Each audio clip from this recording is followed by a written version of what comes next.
Hiya BookTube, Bill Ruttenberg here with the Ruttenberg Library. Come to you this morning with a book tag. It's the Cull Ya Books Tag. I got tagged by Shawn Standfast. I've seen several people doing this tag.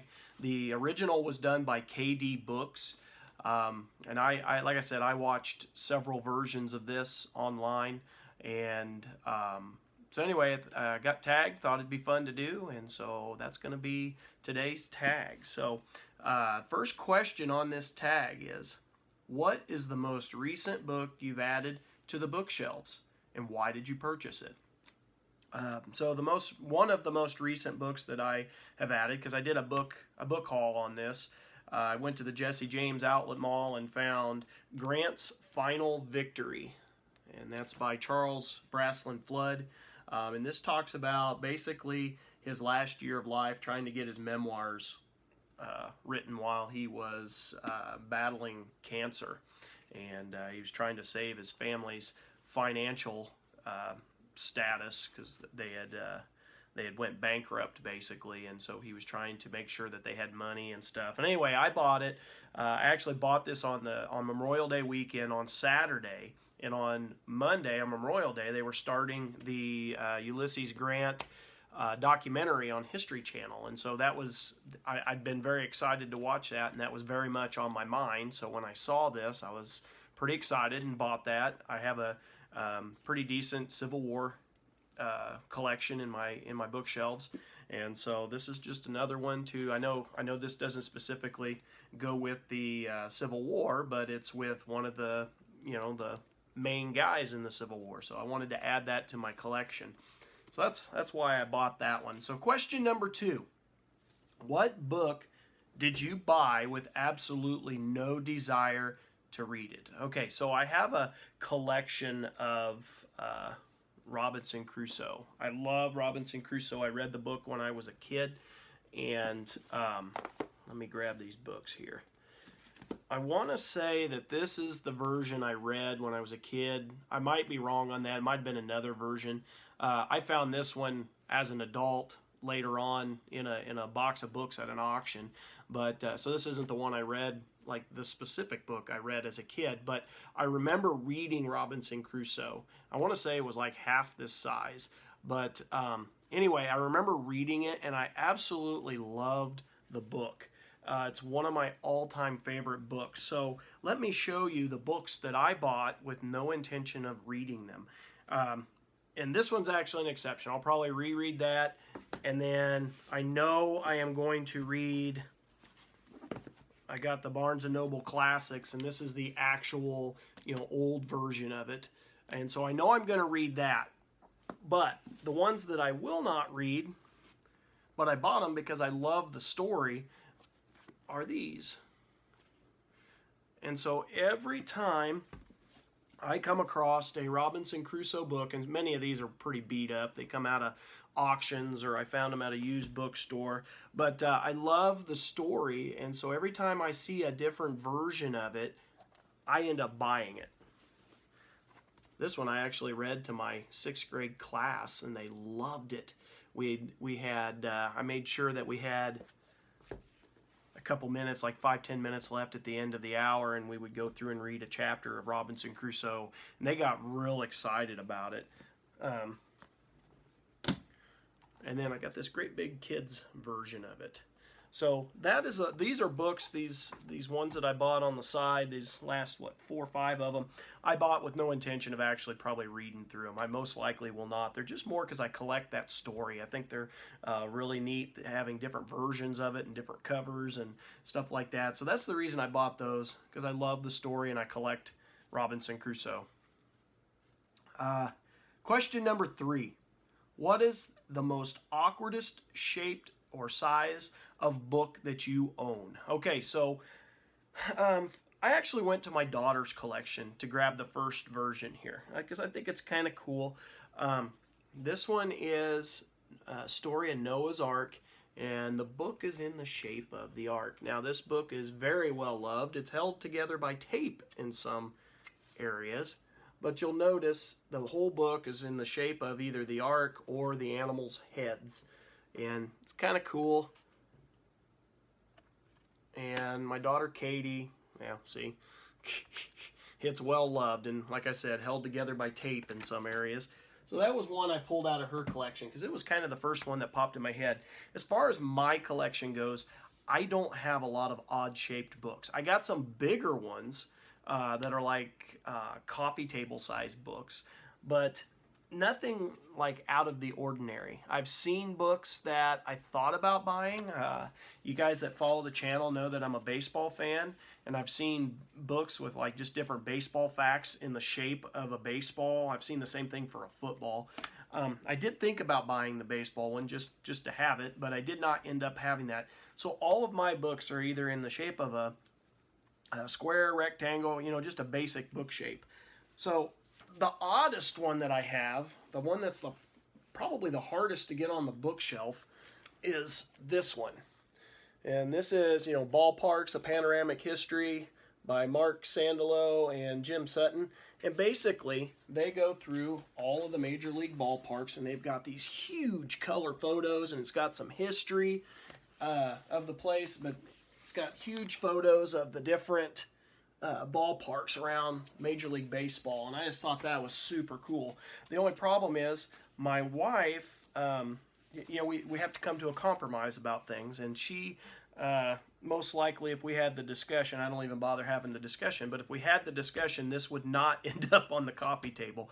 And so trying to find a spot on my bookshelf where this will fit is a pain, because, you know, if you sit it regular on the bookshelf and then you take another book, see, that's a regular size book, this thing would stick out of the shelf by quite a bit. So what I have to do is I put it in behind all of the books, and I kind of hide it, unfortunately.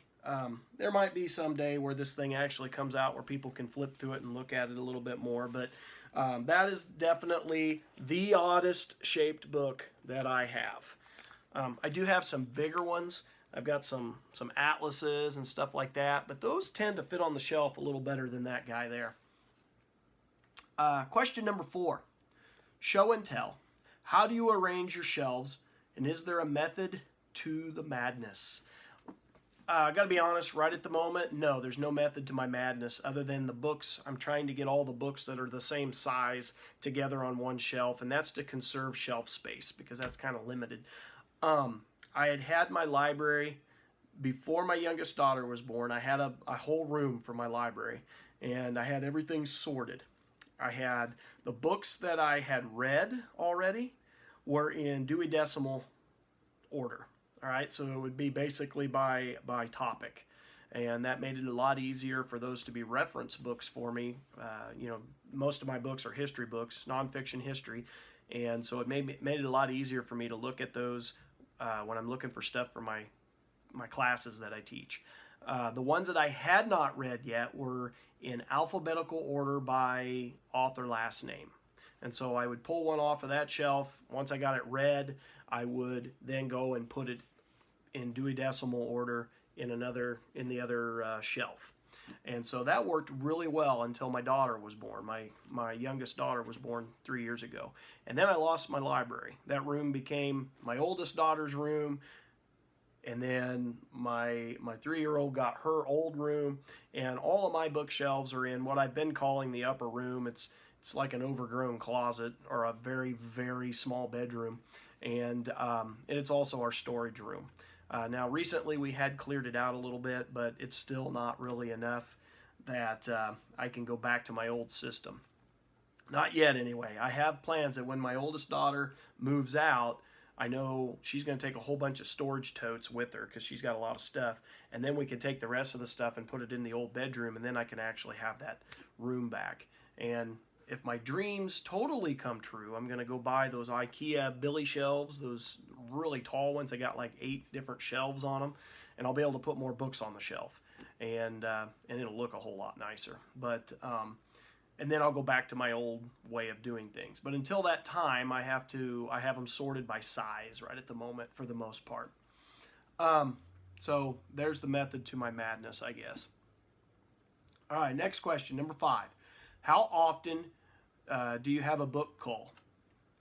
For me, it's almost never. When I buy books, it's typically with the idea that these are going in my permanent collection. You know, I was watching Shawn Standfast's video that he had tagged me, and he was talking about keeping them for reference or reread. I'm in the same exact boat. When I buy them, not only do I buy them for enjoyment, but I also buy them with the thought that I can use those later on as reference books for my classes that I teach. So that's where most of my books come from, is with that thought in mind.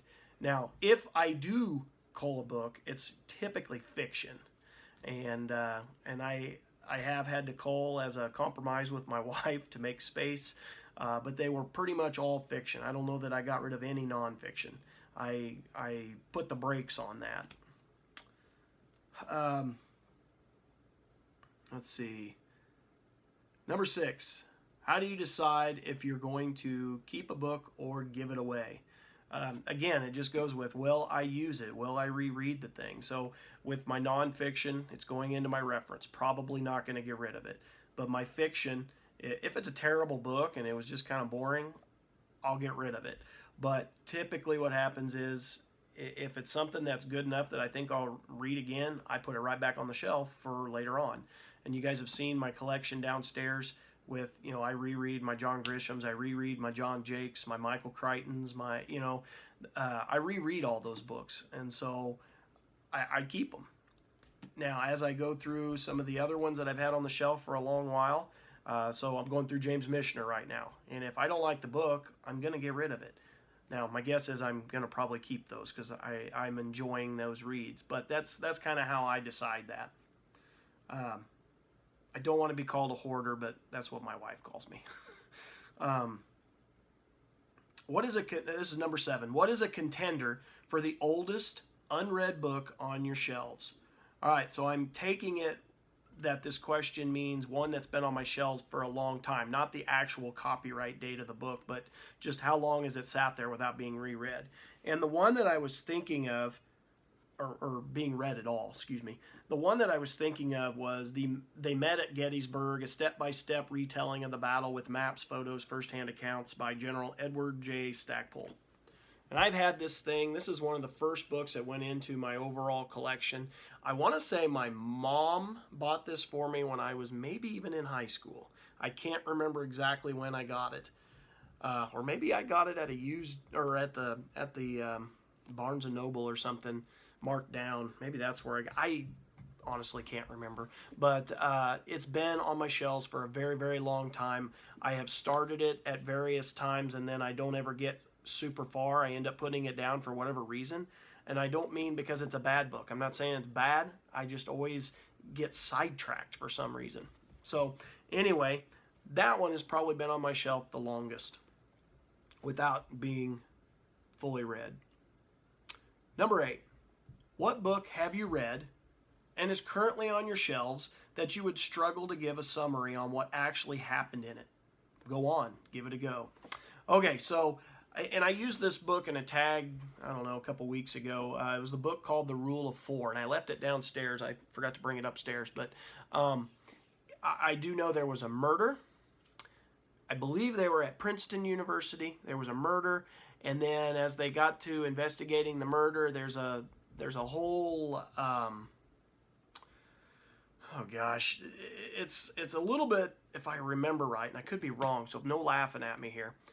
I think it came out, or I got it around the same time the Da Vinci Code came out. So I think it's, one of those type of deals where you're, going through a whole lot of different historical things to find who actually did the murder.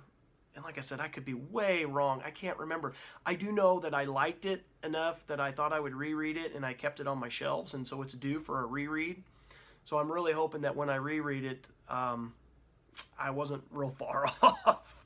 So forgive me if I was. But anyway, let's go ahead and move on before I make this worse than it is. Number 9, some books are to be cherished. Which book would you never throw or give away? Okay, so from my collection of books, it isn't just one book. I have a collection of books. The Robinson Crusoes I won't give away. My books from when I was a kid, I will not give away because I was in and out of foster homes a lot, and books were my friends. I know that sounds really corny, but when I moved from foster home to foster home, that was one of the items that I got to take with me from home to home.